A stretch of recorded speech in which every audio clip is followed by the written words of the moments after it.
Welcome to this deep dive, where we try to cut through some of the noise and really zero in on the core insights from, well, some pretty powerful source material.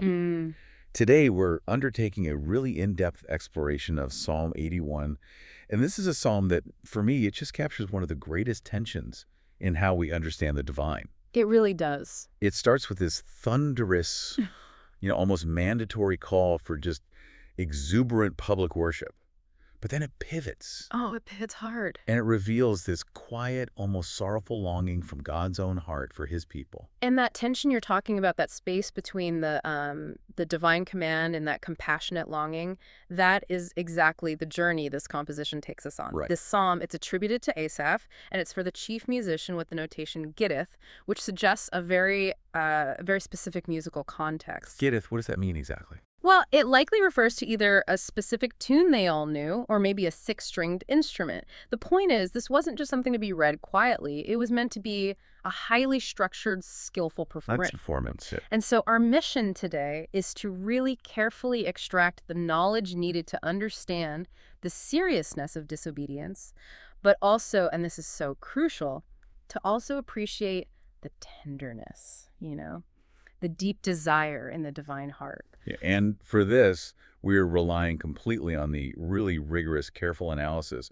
provided by the insightful work of the UNFIJ in Jesus team. Yes, their study is our guide here. Their work helps us navigate the historical context, of Israel's relationship with God, that whole cycle of deliverance and rebellion. That's the one. And, understanding Psalm 81 is so much more than just an academic exercise. It's vital knowledge because it addresses how these ancient commands, these ancient warnings, how they apply directly to our lives today. So throughout this conversation, we'll be identifying some specific practical steps to help move this theological knowledge from an old text to, tangible action for you, the listener. Okay, so let's unpack this then.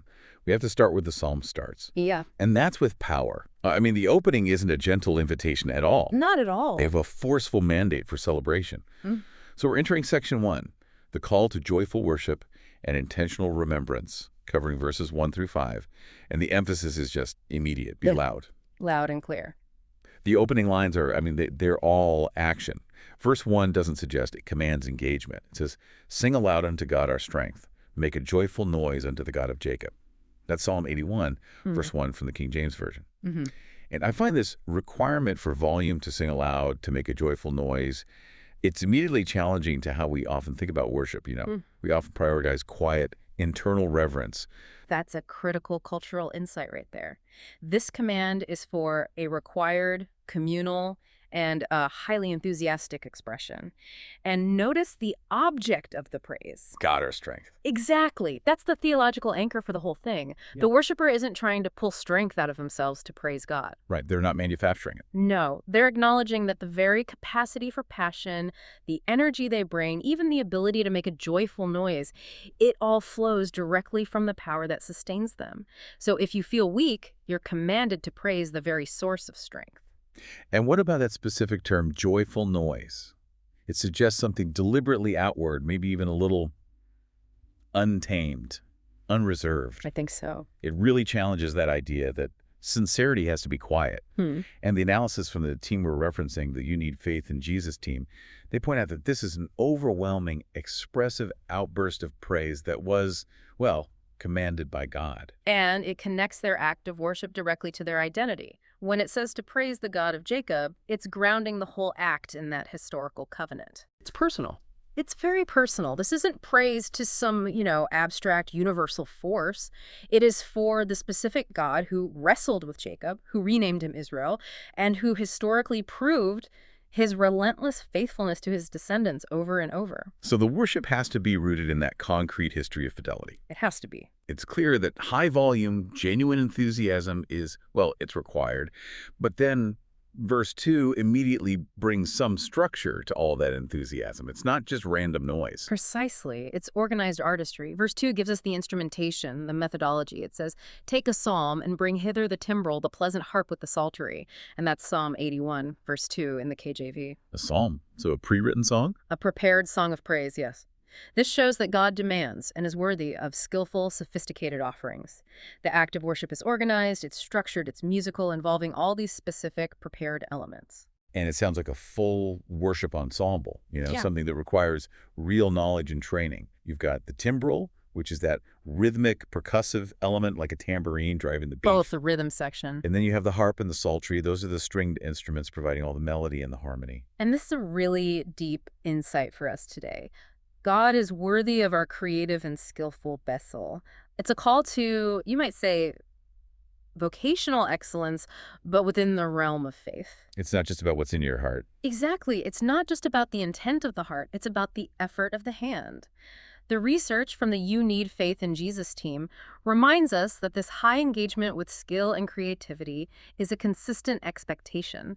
It points back to moments like the detailed musical organization under King David, where instruments were used so deliberately to glorify God. So our highest artistic capacity shouldn't just be for our secular work. It should be consecrated to divine expression. That raises an interesting point. Doesn't focusing so much on instruments, on skill, on required volume, doesn't that risk taking away from the sincerity of the heart? We so often assume that the quiet internal faith is the purest form. Why this big emphasis on complex, external, organized noise? That is a critical question, and the source material from the team helps clarify it. The external noise and the skill are actually designed to overcome internal apathy. Ah, okay, I see. The structured, loud worship prevents the people from just slipping into spiritual lethargy. Think about it. If your hands are busy playing the psaltery and your voice is singing aloud, you are intentionally engaging your whole person. Right, you can't just zone out. You can't. And the command for skill means the offering costs something. It demands rehearsal, discipline, effort. This outward expression actually reinforces the inner sincerity. It doesn't detract from it. So that requirement for artistic excellence becomes the first practical insight for us today. It really challenges us to move past this idea of reserved or, half-hearted worship. We have to consciously apply our creative and artistic gifts, whatever they happen to be, organizing, speaking, design, music, to express passion and excellence in our faith. It forces us to ask that hard question. Is my best effort reserved for my career, or am I bringing my creative best to the expression of my devotion? And this exuberant, skillful worship, it's not spontaneous, it's not random. When we move to verse 3, we see that it is locked into the divine calendar, making it an act of required, intentional obedience. Blow up the trumpet in the new moon in the time appointed, on our solemn feast day. That's Psalm 81, verse 3, KJV. This is placing the commanded worship right inside the Israelite liturgical year. Right. We're dealing with the sound of the shofar, the ram's horn, which wasn't used for melody, it was for proclamation, a signal. And the timing is so crucial. The blowing of the shofar at the new moon of the 7th month Tishrei is a very specific reference. That day was known as Yom Teruah, or the Feast of Trumpets. It was a solemn feast day. It marked the start of their civil year, right? And that period of introspection leading up to Yom Kippur. Exactly. And the emphasis in the verse is on the time appointed. Worship and remembrance are divinely scheduled acts. They are non-negotiable points in the calendar, and you demonstrate your obedience by following God's designated schedule. And the source material we're looking at, it grounds this right in history. It references Leviticus chapter 23, verse 24, which explicitly commanded this observance. In the 7th month, in the first day of the month, shall ye have a Sabbath, a memorial of blowing of trumpets and holy convocation. Wow. So the religious calendar itself was a framework for worship. It forced the whole community to stop their normal routines and collectively remember their covenant obligations. And that concept of structured obedience leads us perfectly into verses 4 and 5, where the psalmist explains the non-negotiable legal basis for all of this. The celebration is mandatory because the memory is mandatory. Exactly. The quotes are so forceful. For this was a statute for Israel and a law of the God of Jacob. This he ordained in Joseph for a testimony when he went out through the land of Egypt, where I heard a language that I understood not. That's Psalm 81, verses 4 and 5 from the KJV. A statute and a law. The whole system, the feasts, the shofar, the songs, it's all established as a perpetual testimony. And the foundational event being testified to is that miraculous deliverance from Egyptian slavery. The phrase ordained in Joseph is just this beautiful piece of poetry referring to the whole nation of Israel as they had been gathered under Joseph's governance there in Egypt. Right. And that final phrase, where I heard a language that I understood not, that is immensely powerful. It just captures the nation's profound alienation, their desperation as slaves. They were isolated, foreigners, completely powerless, hearing commands they didn't understand until God stepped in. So the worship is a continual act of connecting the present generation to that one singular saving work of God. The analysis from the You Need Faith in Jesus team really stresses that obedience to these acts, these covenant markers, it serves as an ongoing testimony. It does. For us today, we might draw parallels to, observing the Lord's Supper or baptism or even regular Sabbath observance. They're not rituals to earn anything, No, not at all. but they are intentional public acts that connect us back to Christ's saving work. And that gives us our second practical insight. If ancient Israel had these divinely scheduled, solemn feast days, then we need to apply that same intentionality to our own faith markers. We have to treat moments like the Lord's Supper or baptism anniversaries or even personal faith milestones as intentional, serious acts of testimony.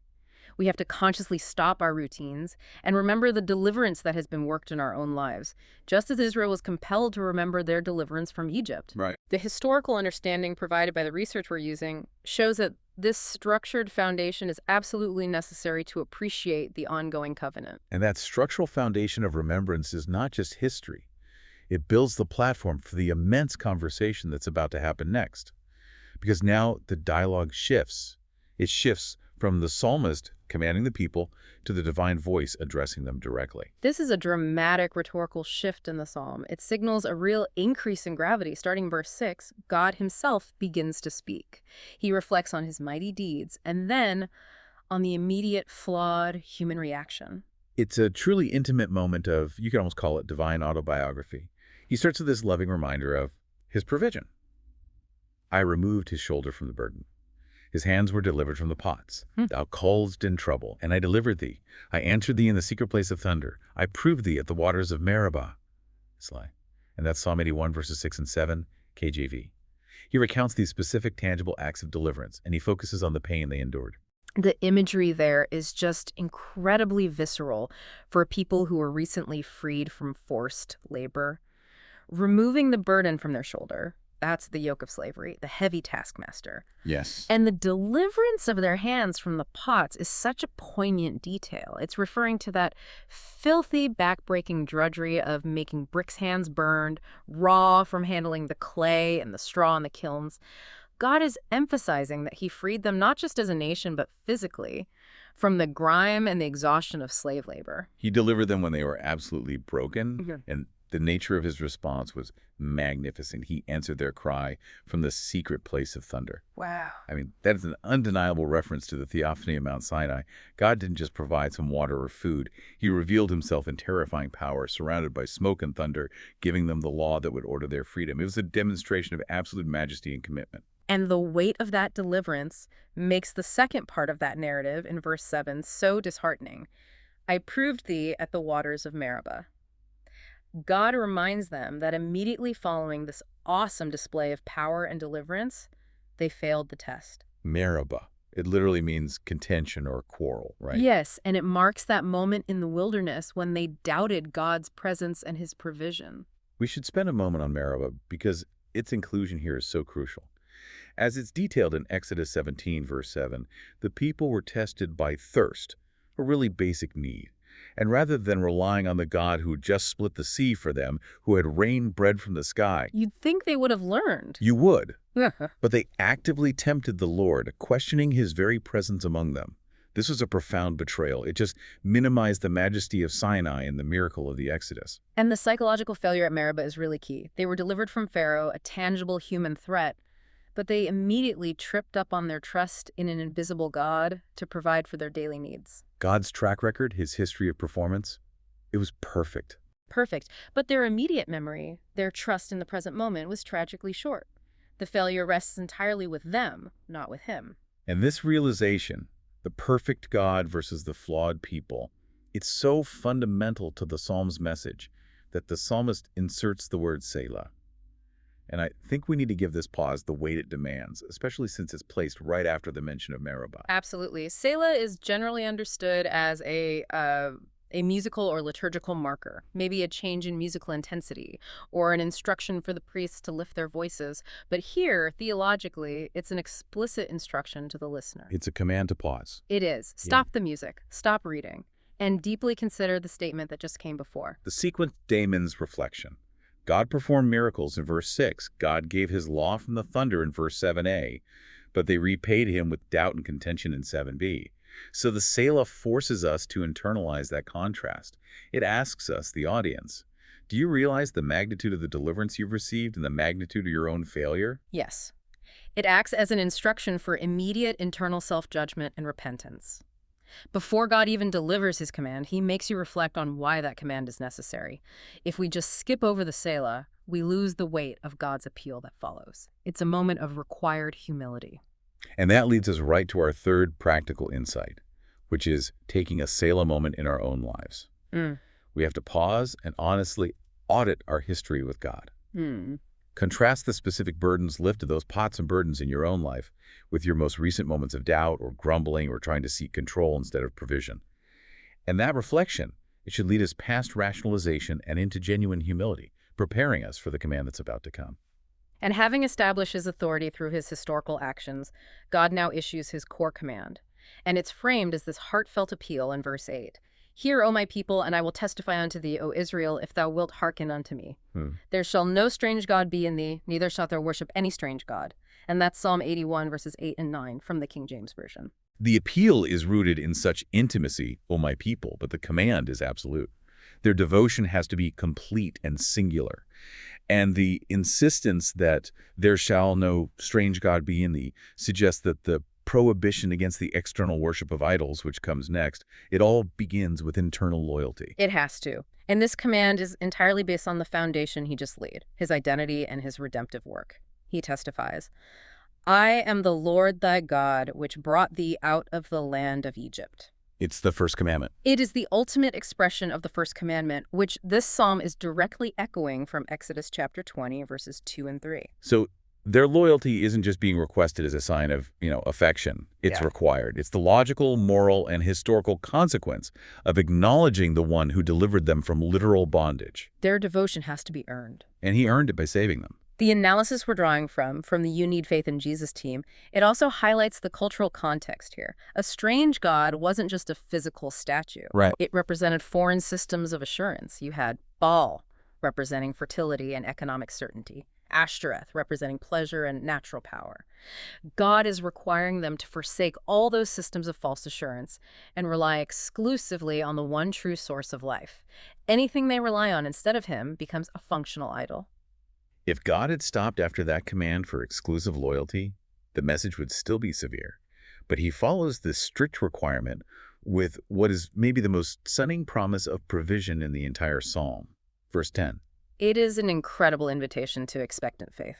I am the Lord thy God, which brought thee out of the land of Egypt. Open thy mouth wide, and I will fill it. And that's Psalm 81, verse 10, KJV. Wow. The first half just reinforces that historical foundation. He's a proven deliverer. But the second half, that's a cosmic guarantee. Open thy mouth wide. That imagery suggests not just having a need, but having a need so vast, it seems unmeetable.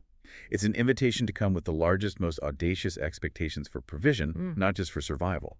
So, hey, he's saying, the limitations aren't on my end. The limitations are on your ability to ask and expect. And the promise is, I will fill it. He will not just meet their needs minimally, but abundantly. He will entirely satisfy their vast internal expectations. The logic just flows. If you forsake the empty promises of idols, which are limited and finite, and you look only to me, the infinite covenant God, I will match your need with radical generosity. It flips the script on what faith demands. It absolutely does. It demands great expectation. And this realization, it pushes us straight into our fourth practical insight. We have to conduct a sincere spiritual examination. What are the strange gods in modern life? We aren't fighting fertility cults, but we constantly run to idols like financial security or career status. Self-sufficiency. Self-sufficiency, social reputation, control over our circumstances, expecting them to satisfy us. So what competes for your absolute loyalty? What do you open your mouth wide for, expecting it to fill your emptiness? The promise of verse 10 challenges us to practice turning to God with that same wide, expectant faith, believing that he will satisfy those deep, fundamental needs in a way that worldly, finite idols can never, ever deliver. We're challenged to swap the emptiness of self-reliance for the abundance of divine provision. Yes. And this incredible invitation to abundance makes the verses that follow, the ones detailing the people's response, all the more heartbreaking. Yeah. I mean, the stage is set for a magnificent blessing, but the people, they chose a different path. This is the moment where the Psalm's tension just hits its absolute peak. Following God's gracious invitation to abundance in verse 10, we get the tragic reality of Israel's choice. But my people would not hearken to my voice, and Israel would none of me. So I gave them up unto their own heart's lust, and they walked in their own counsels. And that's Psalm 81, verses 11 and 12, KJV. The refusal is so absolute. They would not hearken. They refused to listen. And even more damningly, they would none of me. They refused to desire him. They refused his presence and his rule. They chose spiritual deafness and a preference for their own way. And the consequence outlined in verse 12 is just terrifying in its restraint. So I gave them up. This isn't fire and brimstone. Yeah. It is the withdrawal of the restraining, loving hand of God. He allowed them to follow their own sinful desires, their own heart's lust, and their own faulty, temporary human wisdom, their own counsels. It's so sobering to realize that the most profound judgment isn't active punishment, but passive abandonment. Just being left entirely to the destructive consequences of the path they insisted on choosing. They wanted freedom from God's constraints. And God granted them the terrible freedom to destroy themselves. Exactly. The serious nature of this rebellion is emphasized so strongly in the analysis from the You Need Faith in Jesus team. They link this theological principle directly to the New Testament, specifically Romans chapter 1, verse 24. Paul uses almost identical language about those who reject God. What does he say? He says, "Wherefore God also gave them up to uncleanness through the lusts of their own hearts." This is the ultimate warning. Persistent rejection of divine guidance leads directly to the emptiness and destruction of self-chosen paths. If we insist on walking in our own counsels, we will eventually be left to them. We so often pray for God's protection from evil, but this psalm reminds us that sometimes the greatest danger we face is God removing his protection so that we can experience the full emptiness of our self-willed desires. It makes obedience seem less like a burden and more like a desperate shelter. And now, after that stark warning of self-destruction, we get the deeply moving pivot, the quiet sound of the divine heart expressing grief. God's tone shifts from judgment to lament. It's a hypothetical, if only, statement, and it reveals his profound sorrow for their sakes. Oh, that my people had hearkened unto me, and Israel had walked in my ways. I should soon have subdued their enemies and turned my hand against their adversaries. And that's Psalm 81, verses 13 and 14 in the KJV. The source of God's lament here, it's not vengeance. It's overwhelming sorrow over the missed blessings, the protection, the swift victories that he prepared for them. And this is such a powerful revelation of God's character. He is not a distant, stoic sovereign. He's a loving father who grieves when his children choose the path that leads directly to harm. He's articulating divine regret. Yes, but not because he was personally offended, but because he wanted to bless them with peace and protection, which their enemies could not have overcome. The reason the enemies persisted was entirely the result of the people choosing disobedience. The analysis from the team reminds us that this reveals God's heart's primary motivation for demanding our obedience. It is our own well-being. And this echoes sentiments found so clearly in Deuteronomy chapter 5, verse 29. Oh, that there was such a heart in them that they would fear me and keep all my commandments always, that it might be well with them. That it might be well with them. Obedience is the path to that, to safety, victory, and flourishing. And this leads us to our fifth practical insight, a critical decision point for us today. Since God's goal is our safety and our victory, whenever we face a choice, we must actively stop and ask, am I pursuing the path that leads to God's intended safety, or am I walking in my own counsels, risking that terrible judgment of being abandoned to my own flawed will? Right. Understanding God's sorrowful, longing heart should be the strongest motivation to choose wisely. It's a complete reframing of duty. It's not about earning favor. It's about accepting the safety net that's already being offered. And the psalm finishes this heartbreaking lament by vividly painting the image of the spectacular blessings they forfeited. The conclusion of the psalm details the magnificent prosperity and protection that would have followed obedience, and it serves as a final, powerful motivator. Verses 15 and 16 detail that lost security and provision. The haters of the Lord should have submitted themselves unto him, but their time should have endured forever. He should have fed them also with the finest of the wheat, and with honey out of the rock should I have satisfied thee. And that's Song 81, verses 15 and 16, KJV. Okay, let's start with the external benefits. First, total security. Enemies humbled and permanent peace, their time should have endured forever.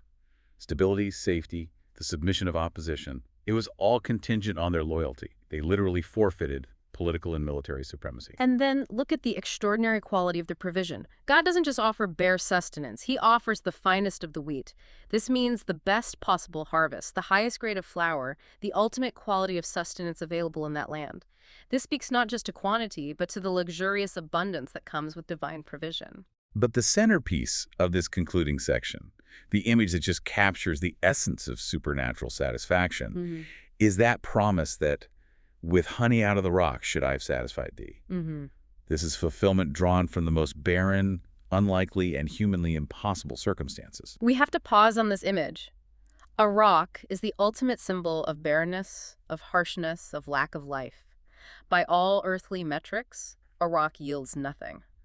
But God promises to provide sweetness and total fulfillment honey from that exact barren place. It's unbelievable. It speaks to a level of satisfaction that is wholly independent of external circumstances or human capacity. If they had walked in his ways, they would have found miraculous sweetness and provision, even in their spiritual deserts. And this powerful imagery of provision from impossibility, it's not unique to Psalm 81. It appears in other descriptions of God's miraculous care, like in Deuteronomy chapter 32, verse 13. But here it serves as the ultimate contrast. It really does. They chose the dry, bitter counsels of their own hearts, and in doing so, they forfeited the opportunity for miraculous, satisfying sweetness right where they stood. And then the analysis from the You Need Faith in Jesus team stresses that this ending is not merely a final condemnation, it's a powerful motivation. This beautiful, lingering image of forfeited abundance is the clearest possible statement. The path of obedience leads directly to deep, satisfying, miraculous provision. God longs to give us the finest of the wheat and the honey out of the rock. So we've journeyed through Psalm 81. We started with the intense pressure of the divine command for loud, scheduled, covenant-based worship. We moved through the historical evidence of God's perfect faithfulness contrasted with Israel's immediate failings.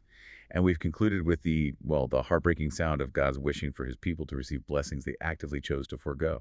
To synthesize the core knowledge we've extracted today, the analysis we've been relying on brings two great interwoven applications to the forefront. First, the necessity of passionate, intentional, covenant-based worship and remembrance. Right. And this means offering our best skill, engaging the whole person, and submitting to God's appointed schedule of remembrance, grounding our faith in history. And second, the serious nature of rejecting God.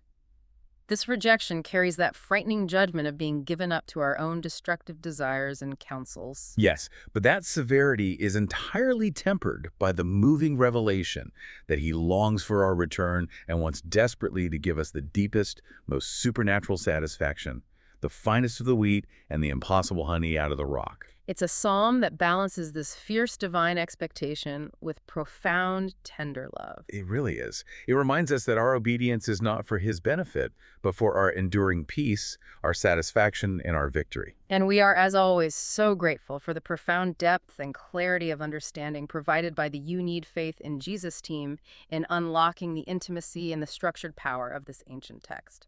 To conclude our deep dive today, let's leave you with the practical implication of that very potent image of honey out of the rock.